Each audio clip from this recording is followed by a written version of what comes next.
Nunca olvidaré aquella noche en que mi mundo se quebró. La lluvia golpeaba los cristales con una furia que parecía anunciar desgracia, y yo, sin saberlo aún, estaba a segundos de escuchar las palabras que marcarían mi vida para siempre. Antes de continuar, comenta aquí de donde me escuchas y suscríbete al canal. Eso me ayuda a que esta historia llegue a más personas y que no se pierdan testimonios como el mío. Mamá, salva a mi hijo. La voz de Clara atravesó la línea telefónica, desgarrada, rota, como si viniera desde un abismo de miedo que yo no alcanzaba a comprender. Y después, el grito, ese sonido que me partió el alma en mil fragmentos, seguido de un silencio brutal que me dejó helada, sola, sin respuestas. En ese instante, todo lo que conocía dejó de tener sentido. La calma de mis días, las pequeñas rutinas,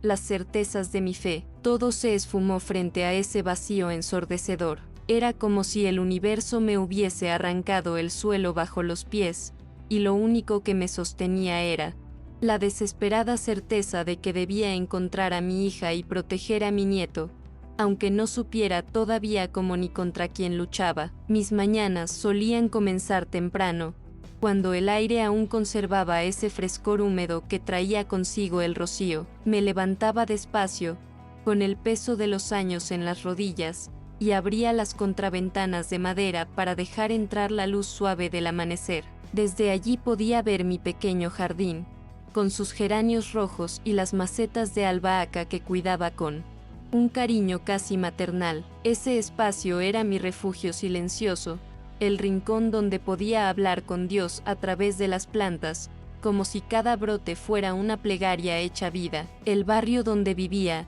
en San Cristóbal de las Nieves, tenía un ritmo pausado, casi previsible. Las calles empedradas resonaban con los pasos de los vecinos camino al mercado, y el eco de las campanas de la iglesia marcaba las horas con una solemnidad que atravesaba las paredes. Yo me sentía parte de ese compás, aunque siempre mantenía cierta distancia, no era de las que se detenían a conversar demasiado.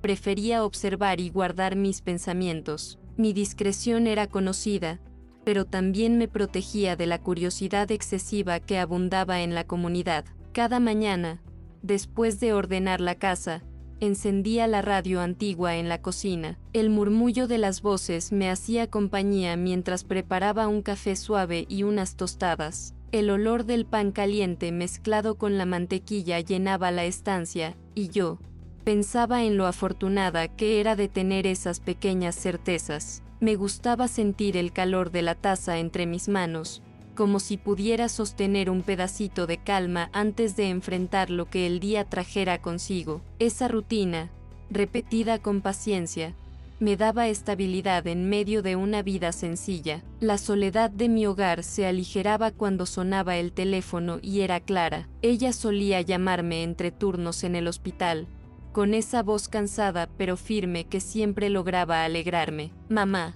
hoy fue un día largo, me decía, y yo la escuchaba sin interrumpirla, dejando que soltara su carga en palabras. Saber que podía ser su apoyo, aunque fuese a través del hilo telefónico, me daba un propósito renovado. Yo vivía para esos momentos, escucharla, aconsejarla y recordarle que, pese a todo, no estaba sola. Por las tardes, mi rutina cambiaba de color. Me preparaba para ir a su casa, un pequeño piso en las afueras del barrio, donde Clara vivía con Martín. El camino lo hacía despacio, disfrutando de cada detalle, los olores de las panaderías, el bullicio de los niños saliendo de la escuela, el murmullo de los coches en las avenidas. Cada paso me acercaba no solo a mi familia, sino a la parte más viva de mí misma. Clara me recibía con una sonrisa agradecida, y Martín corría hacia mis brazos con esa inocencia que solo tienen los niños de 7 años. En su casa me sentía rejuvenecer.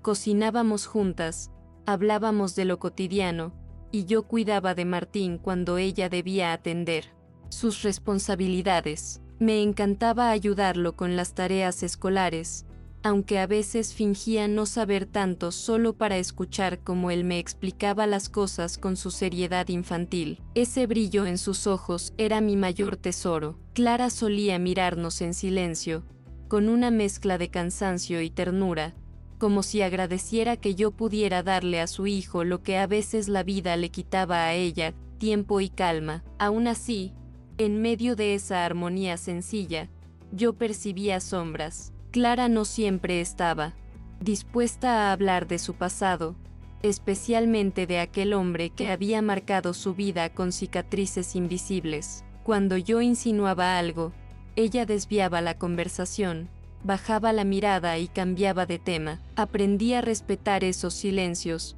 aunque por dentro me doliera no poder ahondar en ellos. Sentía que había heridas que no cicatrizaban, y que yo debía ser paciente, esperando el momento en que mi hija quisiera confiar plenamente en mí. Los vecinos, siempre atentos a lo ajeno, solían preguntar demasiado. ¿Y tu hija?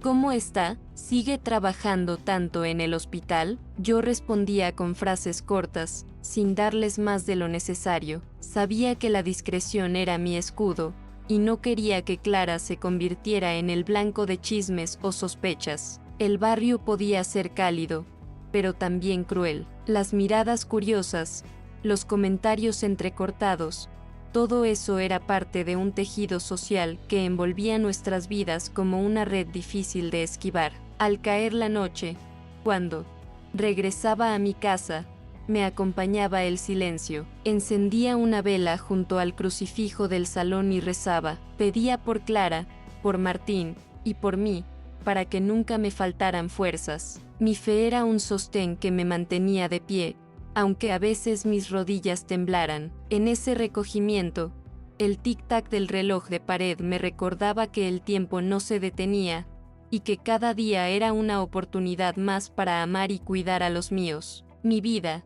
aunque sencilla, tenía un sentido claro: proteger a mi familia.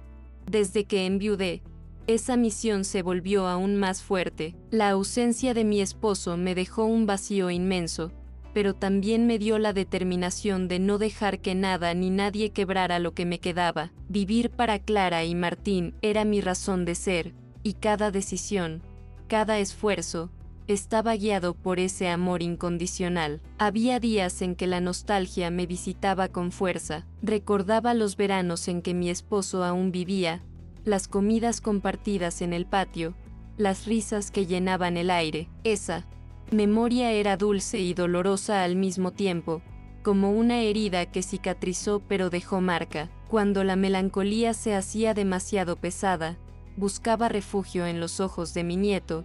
Allí encontraba la promesa de un futuro, una luz que me recordaba que la vida seguía su curso. San Cristóbal de las Nieves era un lugar donde todos se conocían, y eso tenía ventajas y desventajas. La cercanía entre vecinos permitía que nunca me sintiera completamente sola, pero también traía consigo la presión de ser observada. Yo siempre había sido prudente, y esa prudencia me ayudaba a evitar conflictos. Sin embargo, no podía evitar sentir, a veces, que vivíamos bajo un ojo colectivo que no perdonaba los errores. Las calles empedradas, con sus farolas de luz amarillenta, guardaban secretos en cada esquina. Cuando caminaba de regreso a casa al anochecer, escuchaba los ecos de mis pasos mezclados con los de otros transeúntes. Era como si cada piedra hubiese sido testigo de miles de historias, algunas dichas en voz alta,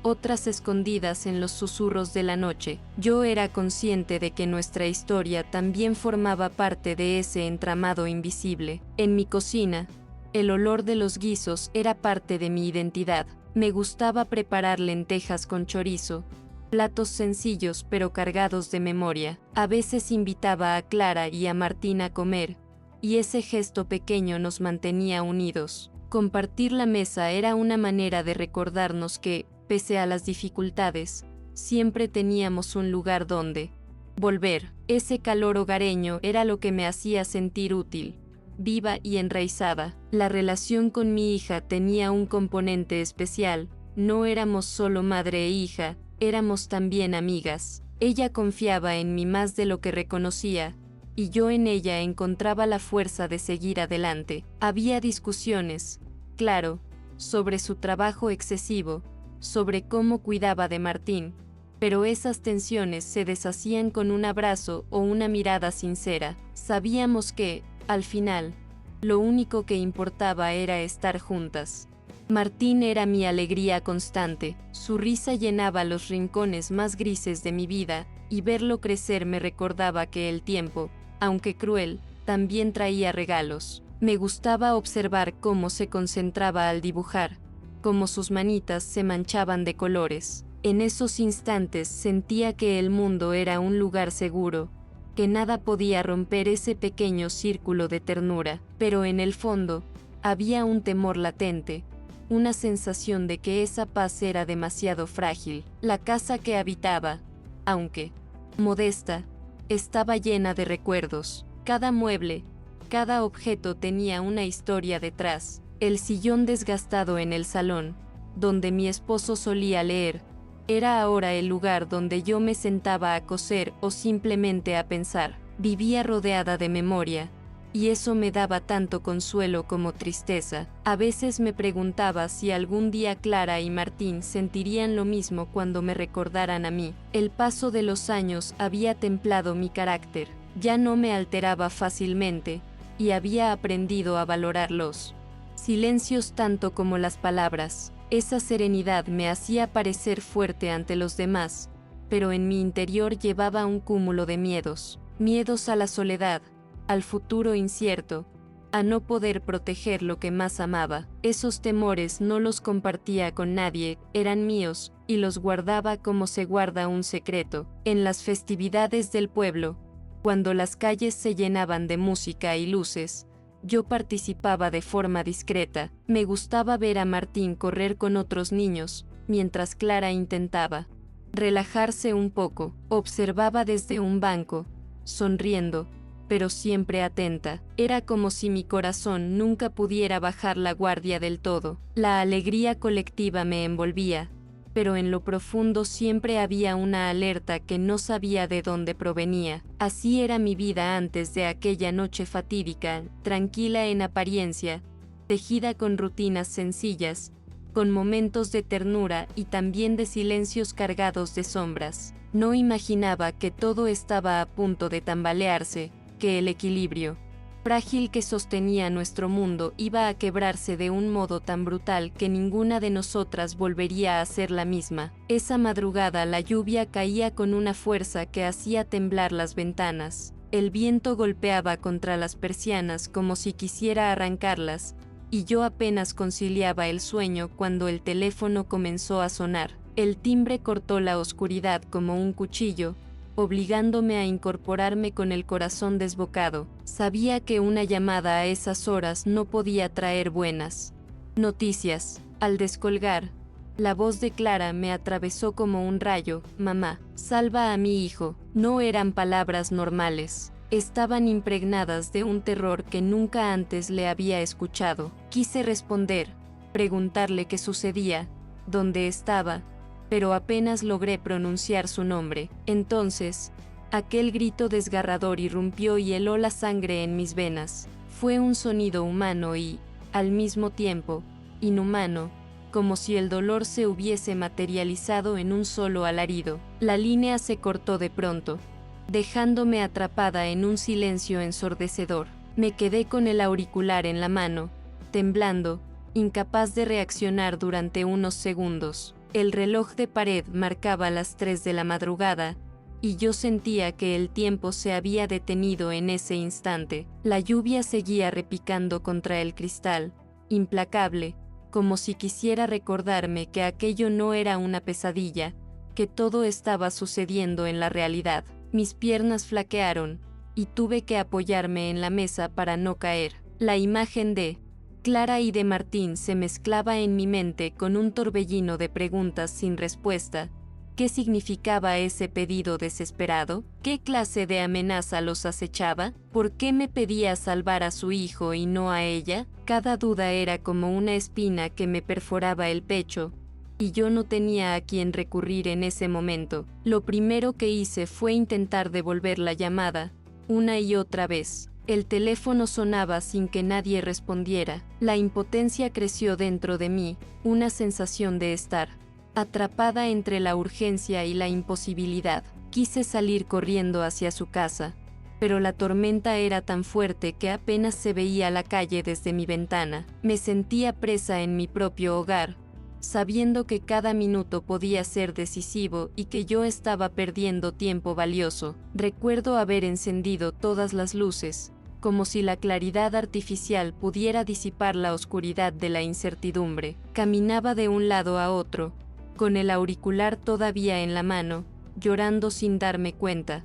Nunca antes me había sentido tan pequeña, tan incapaz. La figura de mi esposo me vino a la memoria, y pensé en cómo habría actuado él, pero estaba sola, y esa soledad pesaba más que nunca. Cuando por fin me atreví a salir, el agua me golpeó con furia. Caminé con dificultad por las calles empedradas, cubriéndome con un paraguas que se doblaba con el viento. Cada trueno me estremecía, y cada sombra parecía esconder un peligro. Llegué hasta la casa de Clara, y lo que encontré me dejó paralizada. La puerta estaba cerrada, las luces apagadas, como si nada hubiera ocurrido. No había señales de ella ni de Martín, solo un silencio perturbador. Ese contraste fue el golpe más duro. Mi vida, que horas antes había sido calma y previsible, se transformaba ahora en un laberinto de miedo. Lo que antes eran calles familiares se habían convertido en escenarios de incertidumbre. Sentí que todo lo que conocía se desmoronaba bajo mis pies, y comprendí que nada volvería a ser igual. Aquel grito no solo había roto el silencio de la noche, también había destrozado la seguridad de mi mundo. Golpeé la puerta de la casa de Clara con todas mis fuerzas, esperando escuchar algún movimiento dentro, algún llanto, una respuesta que me devolviera la calma. Pero no hubo nada, solo el retumbar de la lluvia sobre el tejado. Mis nudillos comenzaron a arder por los golpes repetidos, y mi respiración se volvió agitada. Era como gritar en medio de un vacío. El silencio de aquella casa me resultó insoportable, como si me confirmara que algo terrible ya había ocurrido. Desesperada, me acerqué a las ventanas, tratando de ver a través del cristal empañado. No logré distinguir más que sombras vagas, la silueta de los muebles que conocía de memoria, pero ni un solo indicio de mi hija o de mi nieto. El miedo se instaló en mi garganta, haciéndome imposible tragar saliva. Recordé las palabras exactas de Clara, esa súplica angustiosa, y sentí un peso insoportable en el pecho. Decidí entonces pedir ayuda. Corrí hacia la casa de los vecinos más cercanos, la familia Aguilar, personas que siempre habían mostrado cierta cordialidad, aunque nunca demasiada confianza. Toqué el timbre con insistencia hasta que me abrieron. La señora me miró con una mezcla de sorpresa y molestia por la hora. Balbuceé las palabras, contándole lo que había pasado, rogándole que me acompañaran a buscar a Clara, pero su rostro se endureció. Seguro lo soñó. Rosaura, no se altere así, que a su edad estas cosas pesan. Sentí el golpe de esa frase como una bofetada. No era un sueño, lo sabía en lo más profundo de mí. Sin embargo, la incredulidad en sus ojos me hizo tambalear. ¿Y si realmente estaba exagerando? ¿Y si todo había sido producto de mi imaginación, confundida por el cansancio y el ruido de la tormenta? Pero luego recordé el grito, ese sonido imposible de inventar, y supe que no debía dejarme llevar por las dudas de los demás. Con el alma rota, fui hasta la comisaría del barrio. El agua chorreaba por mi ropa, y mis pasos resonaban en el suelo de piedra de aquel edificio frío. Expliqué lo sucedido a los oficiales de guardia, describí la llamada, las palabras de Clara, el grito. Ellos se miraron entre sí con gesto cansado, como si escucharan una historia demasiado inverosímil a esas horas de la madrugada. Uno de ellos me dijo con tono seco, sin pruebas: «Señora, no podemos hacer nada». Quizás fue una broma pesada. Me aferré al mostrador, rogándoles que enviaran al menos una patrulla para comprobar. Les hablé de mi nieto, de la urgencia, de la imposibilidad de que fuera un invento, pero cuanto más insistía, más parecían cerrarse en su escepticismo. Uno de ellos incluso insinuó que tal vez Clara había salido con alguien y que yo estaba exagerando. Esa insinuación me dolió en lo más hondo, como si redujeran la desesperación de una madre a un simple capricho. Al salir de la comisaría, la lluvia había amainado un poco, pero mi interior seguía siendo un mar desbordado. Caminé sin rumbo, con la sensación de que el mundo me daba la espalda. Los vecinos cerraban las cortinas al verme, como si mi angustia fuese contagiosa. Sentí en la piel la frialdad del juicio social, la etiqueta de anciana histérica comenzaba a pegarse a mí. Al llegar a casa, exhausta y empapada, me desplomé en el sillón. El silencio era tan denso que me ahogaba. Intenté rezar, pero las palabras no salían. Mi fe estaba tambaleando frente a la crudeza de la indiferencia. Recordé a Clara de niña, su risa cristalina, sus abrazos cálidos, y me pregunté cómo era posible que ahora nadie quisiera escucharme. Esa noche comprendí que estaba sola, que si quería salvar a mi hija y a mi nieto, tendría que hacerlo con mis propias manos. La mañana siguiente trajo consigo una calma engañosa. El sol iluminaba las calles húmedas, y los vecinos saludaban como si nada hubiera ocurrido. Yo, en cambio, llevaba dentro la tormenta. Volví a intentar llamar a Clara, una y otra vez, pero el silencio era absoluto. La angustia se transformó en una certeza. Algo oscuro estaba ocurriendo,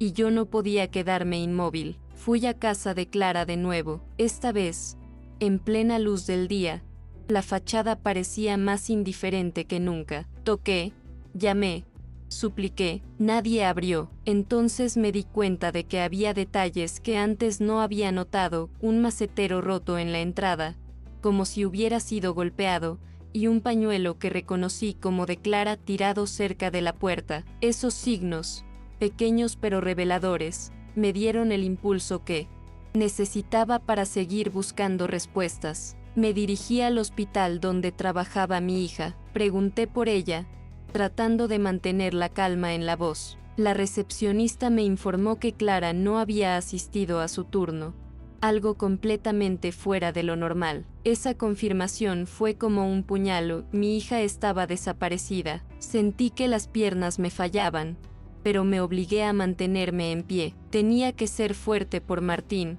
por los dos. Mientras caminaba por los pasillos del hospital, alguien me susurró el nombre del padre de Martín. Era como una sombra que regresaba del pasado, un nombre que Clara siempre había evitado pronunciar, un hombre de carácter oscuro, conocido por su temperamento violento y por los conflictos que había sembrado en el vecindario. Mi corazón se aceleró al pensar que tal vez él estaba detrás de todo. La idea me llenó de terror, pero también de una determinación férrea. Regresé al barrio con esa sospecha latiendo en mi cabeza. Cada esquina me parecía ahora una amenaza, cada mirada de los vecinos un juicio silencioso. Algunos me observaban con compasión, otros con fastidio, como si mi dolor fuera una molestia. Yo trataba de ignorarlos, pero sentía como su incredulidad se clavaba en mí como espinas. Estaba atrapada entre el miedo y la necesidad de seguir adelante. En los días que siguieron,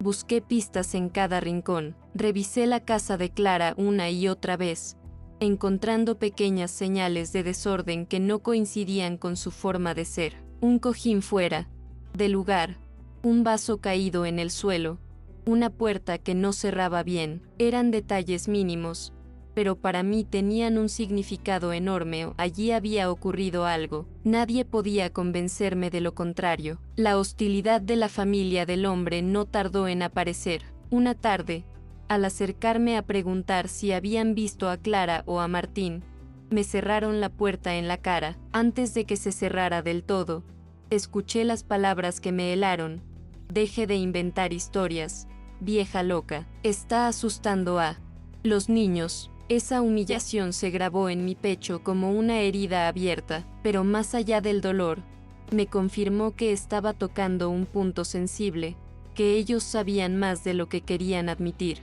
Las noches se volvieron interminables. Me acostaba con el teléfono al lado, esperando una llamada que nunca llegaba. El eco del grito de Clara se repetía en mi cabeza, como un fantasma que no me dejaba descansar. Perdí el apetito, las fuerzas, pero no la determinación. Algo dentro de mí se negaba a rendirse, como si la voz de mi hija siguiera hablándome desde la distancia. Comencé a escribir en un cuaderno cada detalle, cada sospecha, cada reacción de los vecinos y de la policía. Era mi manera de ordenar el caos, de no dejar que la memoria se perdiera. Ese cuaderno se convirtió en mi aliado silencioso, el único lugar donde podía volcar la verdad que los demás se negaban a ver. Allí plasmé mi dolor, mi miedo, pero también mi esperanza de encontrar a Clara y a Martín con vida. Y fue en ese proceso, en medio de las lágrimas y de la soledad,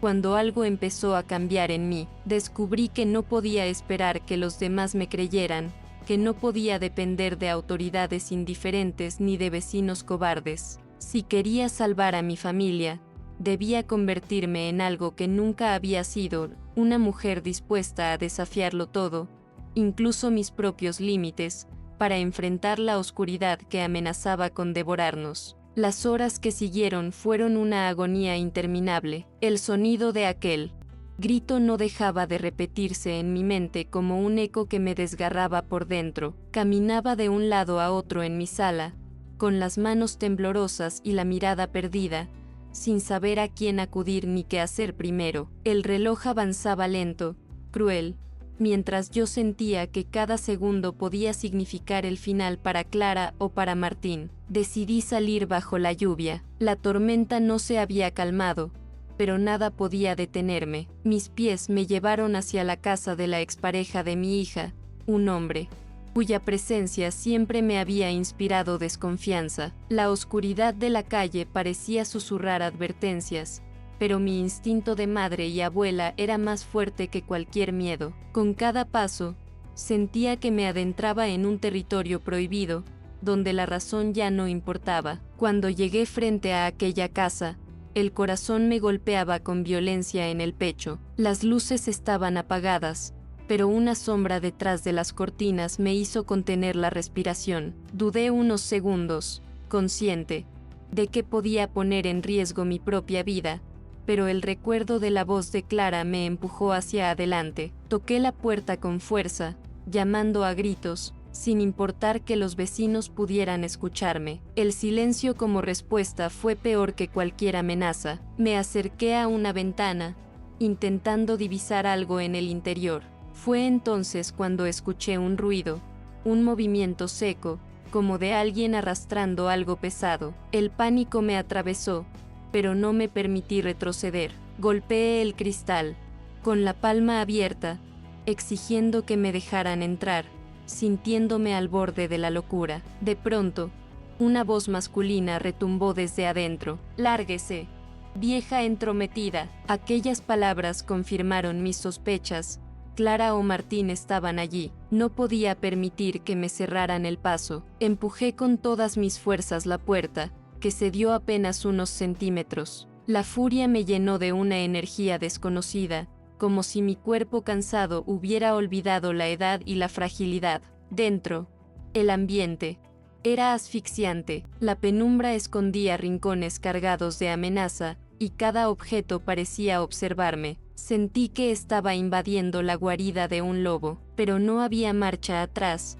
Mi nieto y mi hija podían estar a pocos metros, necesitándome más que nunca. Avancé con pasos firmes, guiada por el amor y la desesperación, aunque el miedo me mordiera la piel. Un golpe seco retumbó en el piso superior, seguido de un llanto apagado. El corazón me dio un vuelco. Reconocí aquel sonido, era Martín. El instinto me llevó a correr hacia las escaleras, ignorando los gritos que intentaban detenerme. Subí de dos en dos los escalones, sintiendo que cada movimiento me acercaba a la verdad, pero también al peligro. Al llegar al pasillo, la escena se desplegó como una pesadilla. Clara estaba tirada en el suelo, con las manos atadas, mientras su expareja forcejeaba con algo que no alcancé a distinguir al principio. El niño lloraba en un rincón, atrapado entre miedo y confusión. Por un instante, el mundo se detuvo.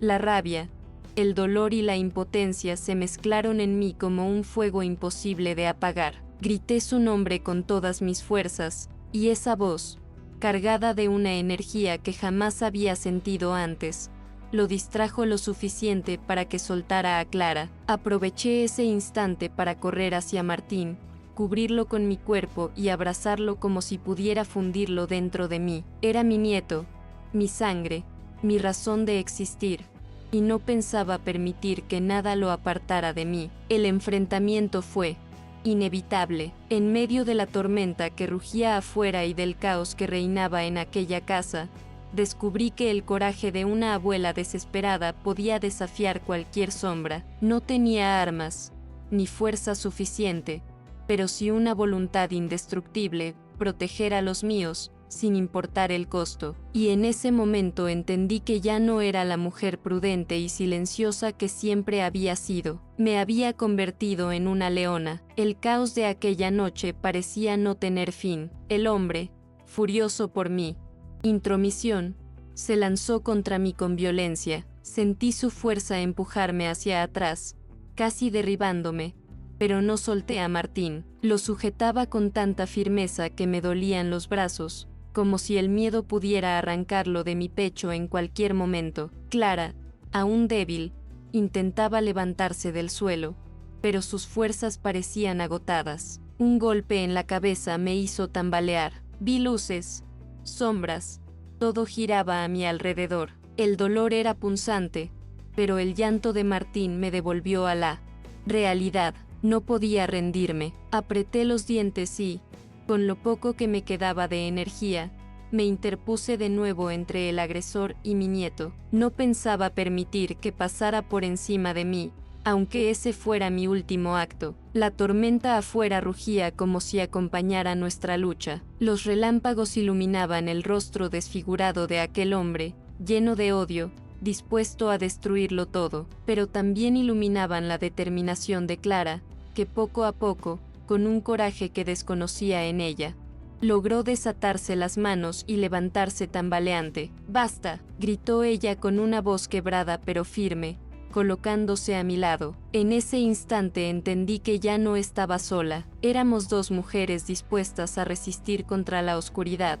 Dos generaciones unidas por un mismo amor, proteger a Martín. El hombre, enfurecido por nuestra resistencia, buscó intimidarnos, pero ya no tenía el mismo control. Quizá fue la tormenta, quizá la fuerza de nuestras voces o la simple convicción de que no íbamos a retroceder, lo que lo hizo titubear. Y en ese pequeño espacio de duda, la puerta principal se abrió de golpe. La policía había llegado, alertada finalmente por los vecinos que escucharon mis gritos en la calle. El enfrentamiento terminó en cuestión de segundos. Lo redujeron con violencia, esposándolo mientras seguía lanzando maldiciones. Yo me dejé caer en el suelo, agotada, abrazando a Martín con lágrimas que ya no podía contener. Clara se arrodilló a mi lado, y juntas nos aferramos al niño, como si el simple contacto de nuestros cuerpos pudiera borrar el horror vivido. El silencio que siguió fue extraño,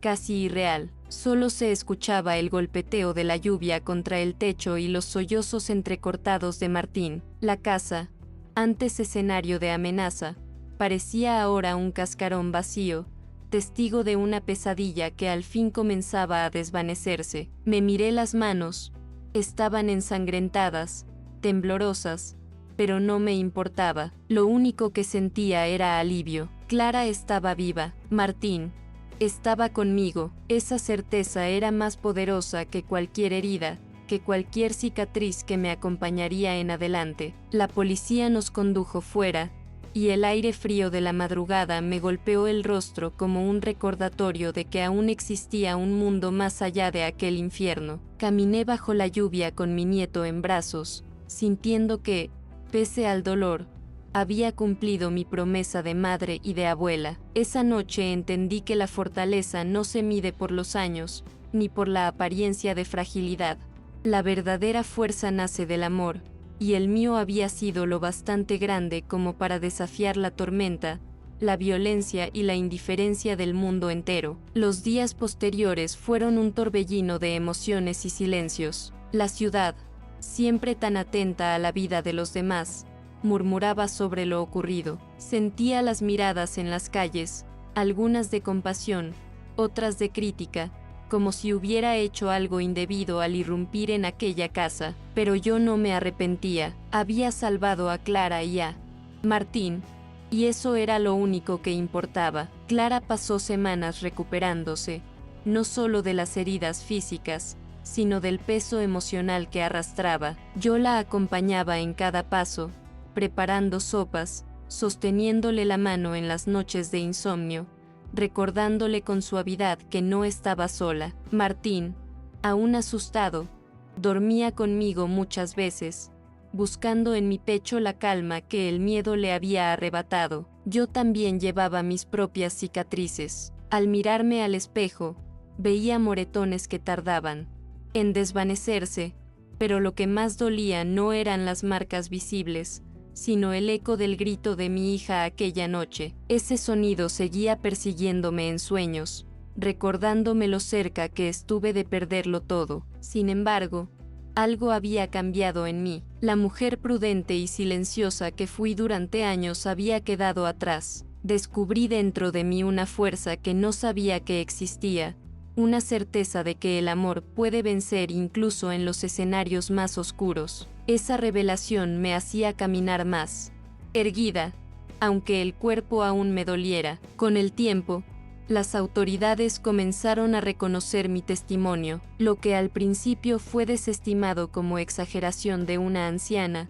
ahora era parte de un proceso judicial serio contra aquel hombre. Era una victoria amarga, pero necesaria. Aún así, no buscaba venganza, lo único que deseaba era que Clara y Martín estuvieran a salvo, libres de la sombra de ese pasado. En el barrio, algunos vecinos se acercaron con disculpas. Otros, en cambio, mantuvieron la distancia, incapaces de aceptar mi versión sin reservas. Yo aprendí a no dejar que eso me afectara. Después de todo, la vida me había enseñado que la verdad no siempre convence a todos, pero basta con que ilumine a quienes más la necesitan. Cada tarde, cuando volvía a mi jardín, sentía que las flores tenían un color distinto. El aroma de la tierra húmeda, el canto de los pájaros, todo parecía recordarme que la vida seguía, que había belleza incluso después del dolor. Ese rincón se